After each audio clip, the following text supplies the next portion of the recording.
c'est le parler en langue. Alors, c'est un don qui fait souvent polémique en fait dans nos églises en tant que chrétiens. C'est un peu une controverse. C'est souvent un don qui divise les chrétiens malheureusement. Et je pense que c'est principalement dû à des faux enseignements ou à des mauvais enseignements ou à un manque d'enseignement. Et cela a pu conduire à des blessures, a pu conduire à des abus. Et la plupart du temps, ça aboutit à de la peur et du rejet de ce don et souvent du donateur. Et puis, il y a tous ceux qui n'en ont jamais entendu parler, tous ceux qui se disent « mais c'est quoi ce que tu me dis là, le don du parler en langue ?» Et c'est peut-être le moment par cette vidéo de découvrir ce que c'est. Et je voulais juste commencer par ce verset dans 1 Corinthiens 12, verset 1. C'est Paul qui nous parle, donc il va prendre un temps pendant 2 chapitres, pendant 3 chapitres à parler des dons. Et il va dire, pour ce qui concerne des dons spirituels, je ne veux pas, frères, que vous soyez dans l'ignorance. Donc c'est aussi pour ça que je fais cette vidéo.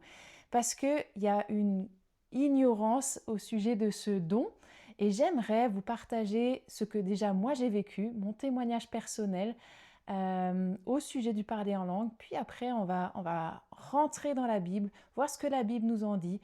Et puis je vais essayer de répondre aux questions qu'on peut se poser, aux peurs ou aux questionnements, aux réflexions qui ont été soulevées à force de parler avec des gens à ce sujet-là. J'ai pu voir, j'ai pu entendre différentes choses et c'est des choses légitimes, c'est des choses qu'on peut comprendre. Mais j'aimerais aussi, à travers ce temps, à travers cette vidéo, peut-être donner des réponses, peut-être donner des éclairages nouveaux sur ce que c'est le parler en langue, à quoi ça sert le parler en langue, comment on peut le recevoir, qu'est-ce que ça veut dire, qu'est-ce que ça nous apporte, comment le vivre, et puis comment on peut éviter les problèmes, les dérives, les abus.